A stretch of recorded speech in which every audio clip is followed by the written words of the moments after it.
Hello everyone. अपने last video में मैंने आपको नॉर्मल डिलीवरी का पूरे प्रोसेस के बारे में डिटेल में बताया था। तो अब चलते हैं थोड़ा उससे आगे के बारे में, यानी कि आपकी डिलीवरी की डेट निकल चुकी है और आपका बच्चा समय से ऊपर हो गया है। तो जो डिलीवरी की डेट होती है उसको हम लोग ईडीटी कहते हैं। उसको निकालने का तरीका मैंने आपको लास्ट वीडियोस में ही बताया था कि जब सबसे आखिरी बार महीना आता है उसमें हम लोग 9 मंथ 7 डेज ऐड कर देते हैं, तो वो उसकी डिलीवरी की डेट होती है। और अगर बाई चांस पेशेंट अपना लास्ट पीरियड की डेट भूल जाती है तो हम लोग जो सबसे पहला उसका अल्ट्रासाउंड होता है उससे भी एक कैलकुलेट कर लेते हैं कि डिलीवरी की डेट इसकी कब पड़ेगी। तो एक आइडिया उससे भी लग जाता है। तो अब मान लीजिए समय ज्यादा हो गया है, 1-2 दिन में तो कोई प्रॉब्लम नहीं। हम लोग देख लेते हैं, पूरा चेकअप करते हैं।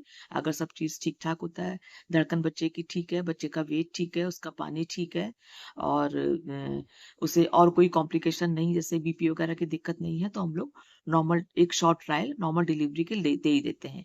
इससे हम लोग बच्चेदानी का मुंह खोलने के लिए कुछ दवाइयां रखते हैं और कुछ दर्द बढ़ने के इंजेक्शन लगाते हैं।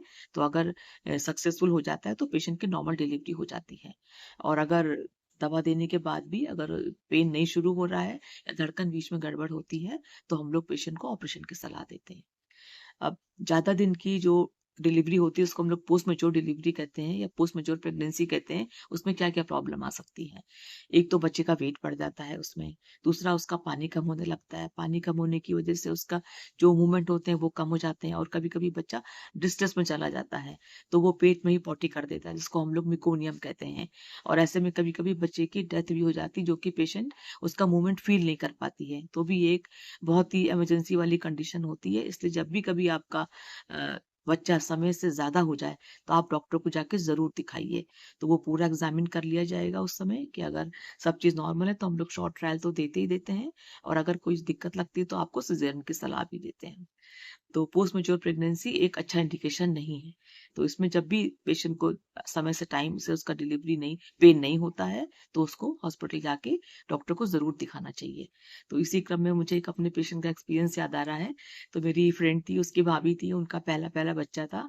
तो उनका भी ऐसी पोस्ट मेच्योर डिलीवरी थी। तो पोस्ट मेच्योर प्रेगनेंसी थी, डिलीवरी क्या उनका समय से दिन ज्यादा हो गए थे, तो उसको ये कहा गया था कि आप नेक्स्ट डे आइए तो आपका हम लोग ऑपरेशन कर देंगे। अब वो पेशेंट इतनी ज्यादा डर गई कि उसको रात भर एक तो नींद नहीं आई और सुबह होते होते उसको पेन शुरू हो गया और घर में उसकी नॉर्मल डिलीवरी हो गई।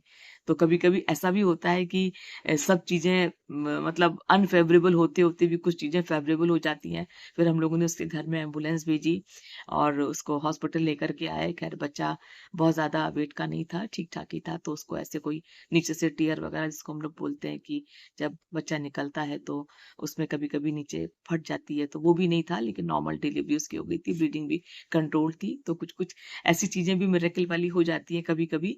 तो ये सब छोटे छोटे एक्सपीरियंसेस पेशेंट के साथ में जिनको मैं मिस करती हूँ, याद करती हूँ। और मेरे को डिलीवरी के जो मैं ये वीडियोस बनाती हूँ उसमें मुझे कुछ कुछ याद आता रहता है, तो मैं आपसे शेयर भी करती रहती हूँ। चलिए, okay, thank you so much. अब तो इतना ही था। नेक्स्ट वीडियो में फिर किसी और के साथ आपसे मिलती हूँ।